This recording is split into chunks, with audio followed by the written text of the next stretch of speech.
এই মাটির উপরে দাঁড়াইয়া মদের বোতল নিয়া মাতলামি করেছো। মাটি তোরে যদি চাইতো মাটির তলে নিয়ে যাইতে পারতো, মাটি নেয় না। এত অন্যায় করার পর মাটি তোমার সাথে কোনো খারাপ আচরণ করে না। মিনহা খলাকনাকুম, এখান থেকে সবক নাও। মাটি যেমন নরম, তুমি মাটির সৃষ্টি মানুষ, তুমিও নরম হইয়া চলো। মান তাওয়াযা লিল্লাহ রাফাআহুল্লাহ। মাটি যদি নরম না হইতো তাহলে এত ফলের গাছ এই জমিনে হইতো না। জমিনের মধ্যে যেই জায়গাটা নরম ওই জায়গায় ফসল ভালো হয়, ঠিক নি?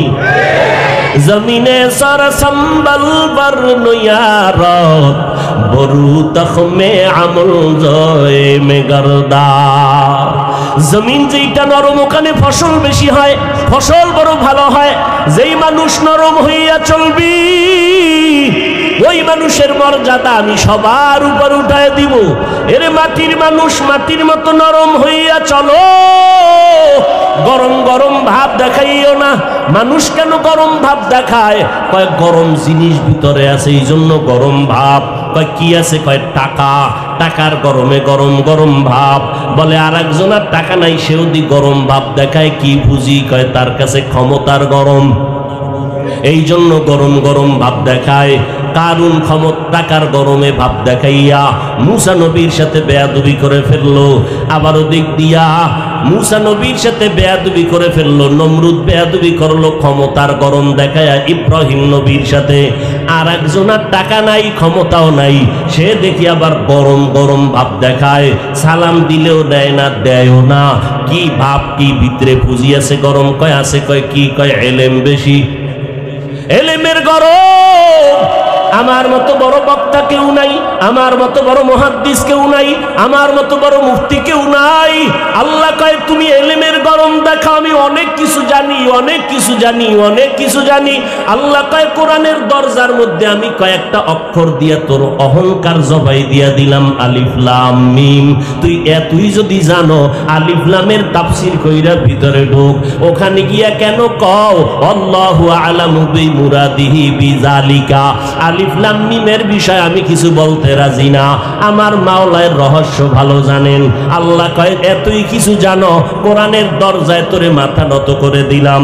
যদি নত হইয়া ঢুকো তো কোরআন থেকে বরকত পাবি। আর মাস্তানি যদি করো, আমি কারো তাফসীর পড়ব না, নিজে নিজে নিজে নিজে পণ্ডিতি করব, তাহলে দুনিয়ার মানুষ তোমাকে থুথু নিক্ষেপ করবে। মেরা জাজু করদন বেহিসাব খলকেরা দাদন জওয়াবে বাসওয়াব হকনা দারদ দোস্তে খলকা জারেরা মিস্তে ই খসলত একে দিনদারেরা। এলেমের গরম দেখাইও না।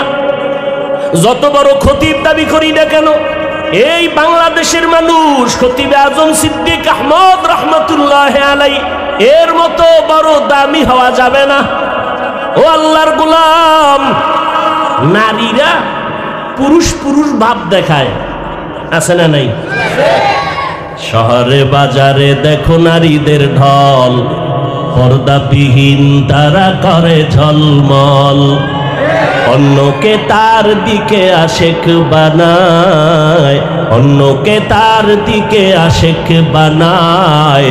দেশটায় আজি ধ্বংস নারীর বেপরদায়, সবার মুখে একই আওয়াজ হ্যায় হ্যায় হায়। নারীরা ভাব দেখায় কি হতে চায়? পুরুষ।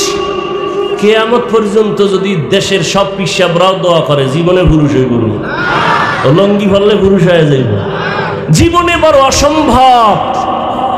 কিয়ামত পর্যন্ত যদি কান্না করো আমারে পুরুষ বানাও, দুনিয়ার সব অলংকার যদি লাগাও, সব সিস্টেম যদি করো, তারপরও পুরুষ হওয়া সম্ভব হবে না।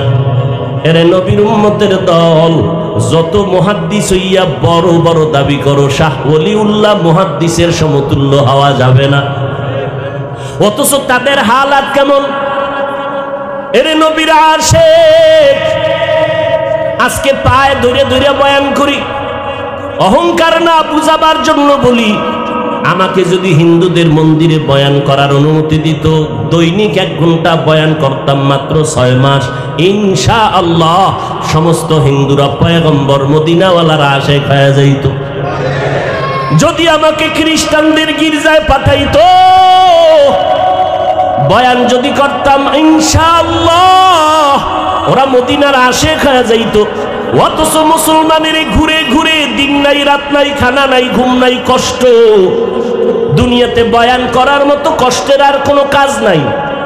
মাটি কাটার মধ্যে এত কষ্ট নাই। কক্সবাজার বঙ্গোপসাগরের ভিতর গিয়া মাছ ধরতে এত কষ্ট নাই, বয়ান করতে যেই পরিমাণ কষ্ট। ডাক্তারেরা যদি হনে ওয়াজ করি তো চিকিৎসাই দেয় না, কয় যে রেস্টে থাকবেন আপনারা, সারা রাত ঘুমান না, টাইম মতো খানা খান না, আপনাদের চিকিৎসা কি করব? আমি বললাম ডাক্তার সাহেব টেনশন নাই, যা পারেন দেন, বাকি আমার মনে হয় আল্লাহ আমাকে বানানোর সময় সিস্টেম করে বানাইছে, রাতে ঘুমানো যাবে না, উম্মতের খেদমতে না হয় 1 রাত্র না ঘুমাইলে পরের দিন দোকানওয়ালা দোকানদারি করতে পারে না, রিক্সাওয়ালা রিক্সা চালাইতে পারে না। আল্লাহর শুকর আদায় করি, এত চিল্লাই প্রতিদিন বয়ান করি, মাগরিবের পরে, আসরের পরে, এশার পরে বয়ান, প্রতিদিন 12টা মাস কই বৃষ্টি, মানুষ প্রতিদিন মাদ্রাসায় হাজির, জোহরের সময় 20-30-50 জনের খানা মেহমান হাজির, ফজরের পরে একটু সময় দিলে হবে, কয় মিনিট, কয় 10 মিনিট, গিয়ে দোয়া করবেন তাতেই হবে। ওরে আল্লাহর বান্দা, চিন্তা করে দেখলাম সারাটা বছর মুসলমানের সময় দেই, বয়ান করি, পায়ে ধরে ধরে বয়ান করি, বিনয়ের সাথে বয়ান করি, কিন্তু কি ফলাফল? মোনাজাতটা দিয়া প্যান্ডেল থেকে রাস্তায় বের হইতে না হইতে দেখি আল্লাহর বান্দারা বিড়ি মুখে নিয়ে বাড়ি যায়। বিড়ি খোরাছে না নাই? ওয়াজের আগেও বিড়ি, মোনাজাতের পরেও বিড়ি। মোনাজাতে কি বিড়ি চাইছেন? আফসোস। এরে নবীর আশিকের যুবক, আমিও মুসলমান, তুমিও মুসলমান। হিন্দুদের ধর্ম আলাদা, আদর্শ আলাদা, খ্রিস্টানের ধর্ম আলাদা, আদর্শ আলাদা। তুমি আমি মুসলমান, তোমার আমার ধর্ম এক না আলাদা? জোরে বলো। তোমার আমার আল্লাহ, তোমার আমার নবী, তোমার আমার কোরআন, তোমার আমার কাবা। তুমি আমি দুনিয়াতে আসছি তাও এক, শুধু টেকনাফওয়ালারা লুঙ্গি ভরে আসছে, সব এক। আমিও যেইভাবে দুনিয়াতে আসছি তুমি আসছো, বিদায় বেলাও হবে কি না আলাদা? আমি আজ বক্তা নিয়ে বসছি, বক্তা ভাব। তুমি আজকে শ্রোতা, তুমি ডাক্তার, আমি রোগী, আমি ইমাম, তুমি মুক্তাদি। কিন্তু যেদিন সাদা কাফনে ঢুকবা, সেই দিন টের পাবা বাহাদুরি করার মজা কেমন। কে ধনী, কে গরিব, কে এমপি, কে মন্ত্রী, কে টাকাওয়ালা, কে দরিদ্র, কে রিক্সা ড্রাইভার, কোনো ভেদাভেদ নাই। ইমাম সাহেবেরও 3টা সাদা কাফন, মুক্তাদির কপালও 3টা সাদা কাফন, আমি বক্তারও 3টা কাফন, শ্রোতাদেরও 3 কাফন। কাফনে যেদিন ঢুকবা লেখা থাকবে এটা বড় হুজুরের লাশ। জোরে কও, লেখা থাকবে। সব একাকার হয়ে গেছে। সাদা কাপুনের প্যাকেট যখন হয়ে গেছে, কে হুজুর, কে ছাত্র, কে আলেম, কে মূর্খ ভেদাভেদ নাই। কবরের সাইজও হবে এক। কবরের মধ্যে মাটি দিয়া পাড়াইয়া সবাই যখন বিদায় হবে, ওই কবরে 2 জন ফেরেশতা প্রশ্ন করার জন্য আসবে। আমাকেও 3টা প্রশ্ন করবে, আপনাকেও 3টা প্রশ্ন করবে। আমাকে বলবে না তুমি কত বড় বক্তা, তুমি কত বড় মাওলানা। তোমাকে দুনিয়ার মানুষ সম্মানের চেয়ার আগাইয়া দিত, তোমারে কত মোহাব্বত করে হাদিয়া দিত। কবরের মধ্যে কোনো সম্মান চলবে না। প্রশ্ন 3টা করা হবে, জবাব দাও। রবের পরিচয় দাও, ধর্মের পরিচয় দাও, রহমাতুল লিল আলামিনের পরিচয় দাও। মদিনার নবী বলেন, কে মাওলানা, কে মুফতি ভেদাভেদ নাই, কে বড় লোক, কে ছোট লোক ভেদাভেদ নাই। ওই মাটির মধ্যে তুমি আমি একা, অন্ধকারের ঘর।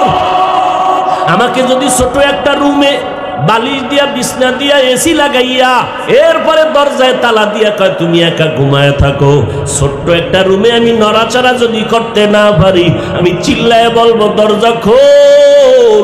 আমি এত ছোট রুমে অন্ধকারে একা একা ঘুমাইতে পারি না।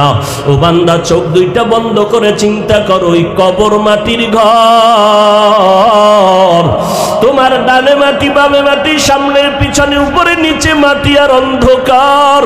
মশায় কামড়ায় মশারি টানাইয়া ঘুমাও, আর গুনা দিয়া যদি কবরে যাও, ওই কবরে পোকামাকড়ের ঘর, সাপ বিচ্ছুর ঘর। বলো বাবা, ওই কবরের মধ্যে তুমি মশারি কই পাইবা? পোকামাকড়ে কামড় দিলে কেমনে তুমি ফিরাইবা? আজকে তোমার গরম লাগে, ফ্যান চালাইয়া ঠান্ডা করো। ওরে জাহান্নামের গুনাহগার হইয়া কবরে গেলে জাহান্নামের আগুন, ওই জাহান্নামের আগুনের গরম তুমি কেমনে সহ্য করবারে যুবক?